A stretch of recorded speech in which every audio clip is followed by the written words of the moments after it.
ሰላም ጤና ይስጥልኝ ውድ የፋስት ሪሊ ተከታታዮች ለአሁን መደመጥ አለባቸው ያልናቸውን መረጃዎች ይዘን ቀርበናል። በቅድሚያም ዋናዎቹ ህወሓት ያለምንም እርዳታና እገዛ የ4 ኪሎን በትር ለማቋቋም ዝግጁ ነኝ ቢልም ከወደ ሱዳን ተከታታይ መርዶ የያዙ መረጃዎች ወደ መቀሌ እየጎረፉ ናቸው። ከጀነራሉ ጎን ተሰልፈው እየተዋጋ ያለውን የህወሓት ጦር የሚመሩት ቁልፍ የጦር አዛዡን ጨምሮ 400 የህወሓት ታጣቂዎች መገደላቸውን ዛሬ የወጡ ወታደራዊ መረጃዎች አመላክተዋል። በዚህ የተበሳጨው ቡድን ታዲያ በቀሉን በመቀሌ እናቶች ላይ የተወጣ መሆኑ የተሰማ ሲሆን ከቀናት በፊት የግዳጅ አፈሳውን የተቃወሙ እናቶች ቤት ለቤት ለቅመው መታሰራቸው ተሰምቷል። በአንድ እጇ ህፃን ልጇን አቅፋ በሌላ እጇ አውቶቡስ ላይ ድንጋይ ስትወረወር የታየችው ጀግና እናት እንደምትገኝበት ተገልጿል። አነጋጋሪውን መረጃ ይዘነዋል፣ በዝርዝር እንመለስበታለን።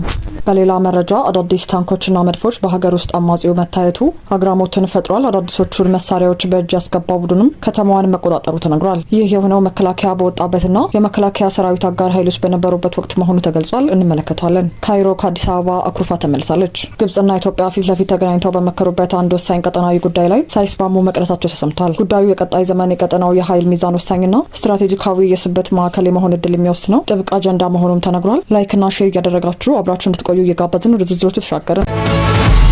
በሱዳን እየተካሄደ ባለው ውጊያ ላይ ከጀነራል አልቡርሃን ጦር ጋር ወግነው የፈጥኖ ደራሽ ኃይሉን ከኩርሙክ ከተማና ከብሉ ናይል ግዛት ለማስወጣት የተደረገ ባለው ጦርነት የተሳተፉ የህወሓት ታጣቂዎች ዋና አዛዡን ጨምሮ በፈጥኖ ደራሽ ኃይሉ ሰራዊት መገደላቸው ተሰምቷል። ይህ በእንዲህ እንዳለ ህወሓት ለገጠመው ወታደራዊ ኪሳራና ፖለቲካዊ አለመረጋጋት ማስታመሚያ እንዲሆነው አቅዶ እየሰራበት ያለውን የግዳጅ ወታደራዊ አፈሳና ለሽያጭ የማቅረብ ዘመቻ አጥብቀው የተቃወሙ የመቀሌ እናቶች ቤት ለቤት እየታደኑ ወደ ዝብጥያ የተወረወሩ መሆናቸው ተገልጧል። ኢትዮጵያ ድንበር ላይ ተባብሶ ከቀጠለው የሱዳን ግጭት ጋር ተያይዞ ከድንበር የወጡ መረጃዎች እንዳረጋገጡት የአርሚ 71ኛ ኮር ዋና አዛዥ የሆኑት ወታደራዊ መኮንን በውጊያው ላይ መገደላቸው የተረጋገጠ ሲሆን ሌሎች የኮሩ ከፍተኛ አዛዦች ቆስለዋል ነው የተባለው። ስትራቴጂካዊቷን የድንበር ከተማ ኩርሙክ ለመያዝ በተደረገው ውጊያ ከጀነራል አልቡርሃን ጎን ሆነው በቅጥረኛ ተዋጊነት የተሳተፉ መሆናቸው በስፋት ሲነገር የነበሩት የኮሎኔልነት ማዕረግ ያላቸው የአርሚ 71ኛ ኮር አዛዡ መገደላቸው ሲነገር ሌሎች 3 ከፍተኛ የኮር አዛዦችና በቁጥር ያልታወቁ ታጣቂዎች መቁሰላቸው ነው የተነገረው። እንደ መረጃ ምንጮች ገለጻ ከሆነ በኢትዮጵያና ሱዳን ድንበር አቅራቢያ በምትገኘው ኩርሙክ ከተማ በነበረው ከባድ ውጊያ የቆሰሉ የህወሓት ታጣቂዎች በብሉ ናይል ግዛት ከተሞች ሕክምናቸውን የተከታተሉ እንደሆነ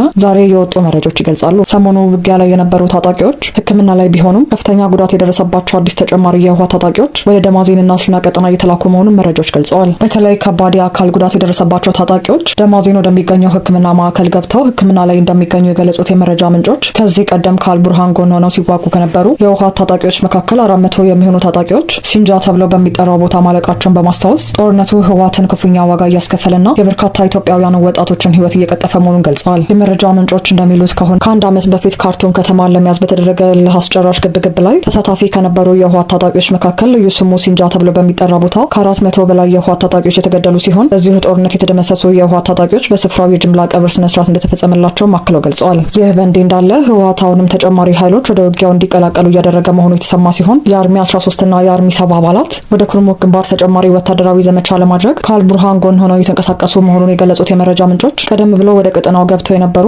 የአርሚ 13ና የአርሚ 70 አባላት ኩርሙክ ከተያዘች በኋላ ወደ ኢትዮጵያ ድንበር በመዝለቅ በቤንሻንጉል ጉሙዝ ክልል ካማሽ ዞን ውስጥ ይገኛሉ ተብሎ የሚገመቱ የፈጥኖ ደራሽ ኃይሉን ወታደራዊ ጦር ሰፈር ለመያዝ አቅደው ነበር ብለዋል። አሁን ወደ ግንባር የሚያቀኑ ተዋጊዎችም ቀዳሚ እቅድና ፍላጎት ተመሳሳይ ሊሆን ይችላል ተብሏል። በዚህ መሀል ታዲያ አሜሪካ የሱዳንን ቀውስ በዘላቂነት ለመፍታት ጣልቃ ልትገባ መሆኑ ታውቋል። ጉዳዩን አስመልክቶ ከወደ አሜሪካ የወጡ መረጃዎች የሱዳን መንግስት ከአሜሪካ ለቀረበለት የሰላም ምክረ ሀሳብ መልስ መስጠቱ አመላክቷል። ሮይተርስ እንደዘገበው 3 ዓመታትን የዘለቀው የሱዳን የእርስ በርስ ጦርነት እንዲያበቃ አሜሪካ አዲስ የሰላም ምክረ ሀሳብ አቅርባለች። ይህ ምክረ ሀሳብ ባለፈው ወር ማለትም ጁን 20 ለሱዳን ወታደራዊ መንግስት እንደደረሰው አስረድቷል። ሮይተርስ ይህንን ምክረ ሀሳብ እንደተመለከተው ገልጾ በውስጡ ሁለቱም ተፋላሚዎች በአስቸኳይ የ90 ቀናት የተኩስ አቁም እንዲያደርጉና ይህም ወደ ዘላቂ ተኩስ አቁም የሚያመራ ውይይት ለመጀመር እንዲችሉ በር እንዲከፍት የሚል ሀሳብ እንዳለበት ጠቅሷል። እንዲሁም ተፋላሚው ፈጥኖ ደራሽ ኃይል ከሰሜናዊ ዳርፉርና ሰሜናዊ ኩርድፋን የተወሰኑ ቦታዎችን ለቆ የሚወጣበትን መንገድ የሚያስፈጽም በተመድ የሚመራ ግብረ ኃይል እንዲሰማራም የሚጠይቅ መሆኑን የጠቆመው ዘገባው በሌተናል ጀነራል አልቡርሃን የሚመራው ወታደራዊ መንግስት በአብዛኛው ምክረ ሀሳቦች ላይ መስማማቱን አስታውቋል። ይሁንና ተፋላሚው የተወሰኑ አካባቢዎችን ለቆ እንዲወጣ በሚል ተቃውሞ ማቅረቡን አስረድቷል። እነ አልቡርሃን ፈጥኖ ደራሽ ሁሉ ሙሉ በሙሉ ከያዛቸው ቦታዎች መልቀቅ አለበት የሚል መልስ መስጠታቸውንም ገልጸዋል።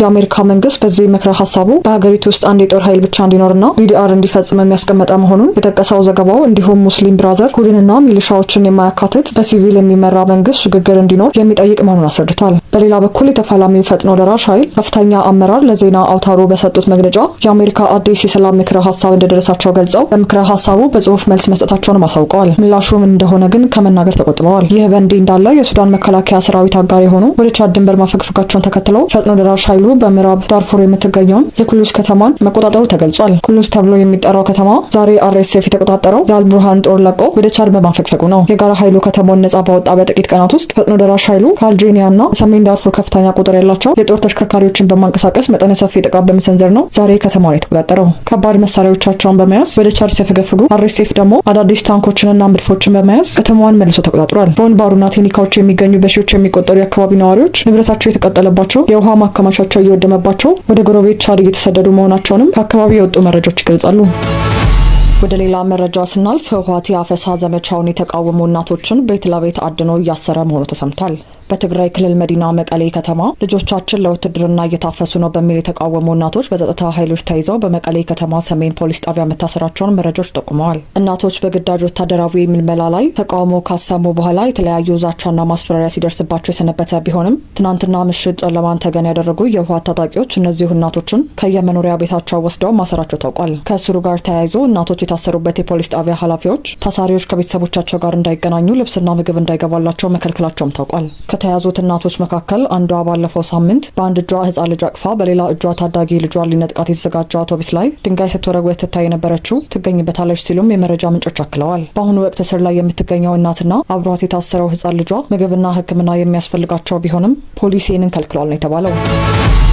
በቀጣይ መረጃ ግብጽና ኢትዮጵያ ፊት ለፊት ተገናኝተው በመከሩበት አንድ ወሳኝ ቀጠናዊ ጉዳይ ላይ ሳይስማሙ መቅረታቸው ተሰምቷል። ጉዳዩ የቀጣይ ዘመን የቀጠናውን የኃይል ሚዛንና ስትራቴጂካዊ የስበት ማዕከል የመሆኑ እድል የሚወስነውን ጥብቅ አጀንዳ መሆኑም ተነግሯል። በኢትዮጵያ አዘጋጅነት ለ4 ቀናት በአዲስ አበባ ሲካሄድ የቆየው 22ኛው የምስራቅ አፍሪካ የኃይል ትስስር የሚኒስትሮች ምክር ቤትና 37ኛው የአስተባባሪ ኮሚቴ አስቸኳይ ልዩ ጉባኤ ዛሬ ተጠናቋል። ጉባኤው ያስፈለገው ግብጽና ሊቢያ ጨምሮ 13 አባል ሀገራት ያሉት ትስስር የመበታተን አደጋ የተጋረጠበት መሆኑ ነው። አባል ሀገራቱን ከመበታተን ለመታደግ የህግ ማዕቀፎችን ለማሻሻልና ማጠናከር ማስፈለጉን የውሃና ኢነርጂ ሚኒስትሩ ኢንጂነር ሀብታሙ ኢተፋ ገልጸዋል።